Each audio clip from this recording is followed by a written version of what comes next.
At what point will half of them, or even just 1/4 of them, lose the strength to hold all those contradictions in their heads at the same time?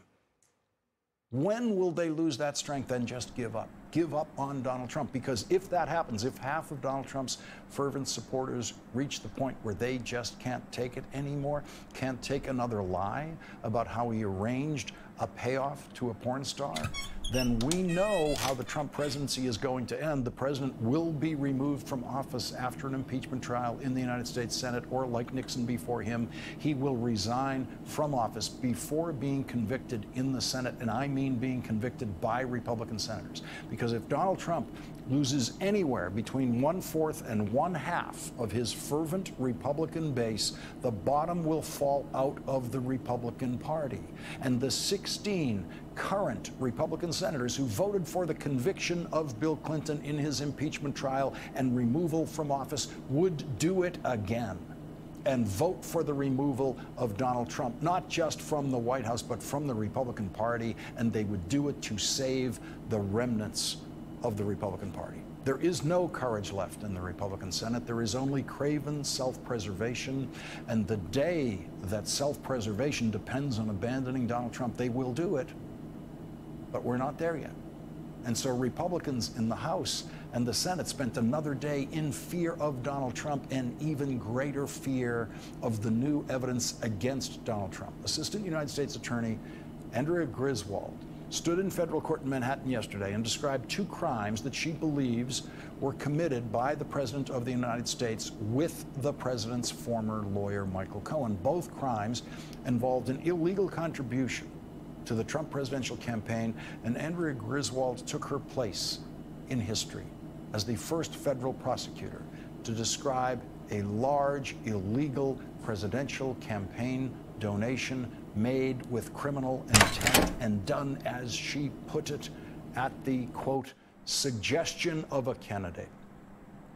When Michael Cohen got his turn in court to describe his crimes yesterday, he was even more specific when it came to the active participation in those crimes by Donald Trump. Michael Cohen described arranging 2 large illegal campaign donations, one for $130,000 and one for $150,000, quote, in coordination with and at the direction of a candidate for federal office. Michael Cohen said that he knew that that conduct was criminal when he was engaging in that conduct. And he said that Donald Trump and he committed those crimes, quote, for the principal purpose of influencing the election, which led to the first question today in the absurdist theater that is the White House press briefing. The first question: did President Trump commit a crime?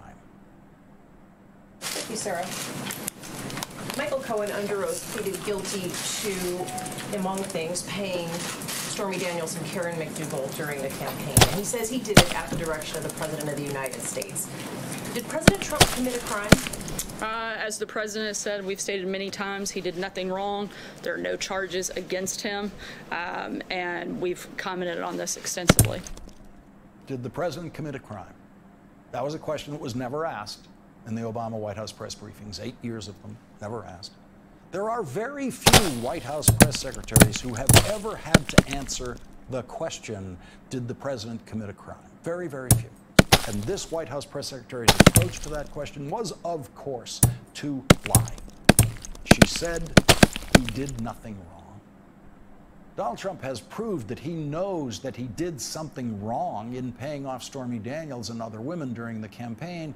It was always so clear to him that he did something wrong that he lied about it when he was asked about it on Air Force One, which became the next question in the briefing.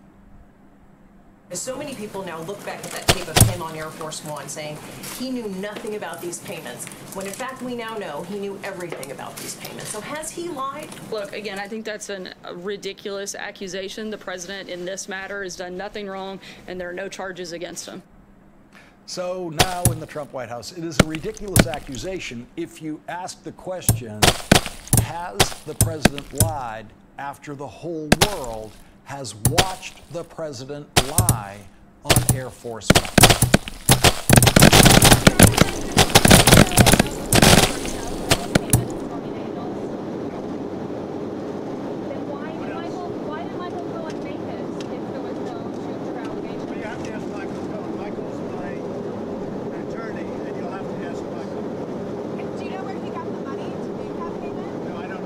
Did he lie to the American people when he talked about this on Air Force One? No, and the president's addressed this a number of times. Well, it's all about the minds of Trump voters now. Can they watch the president lie on Air Force One and then hear the White House press secretary say, no, he didn't lie, and be okay with it?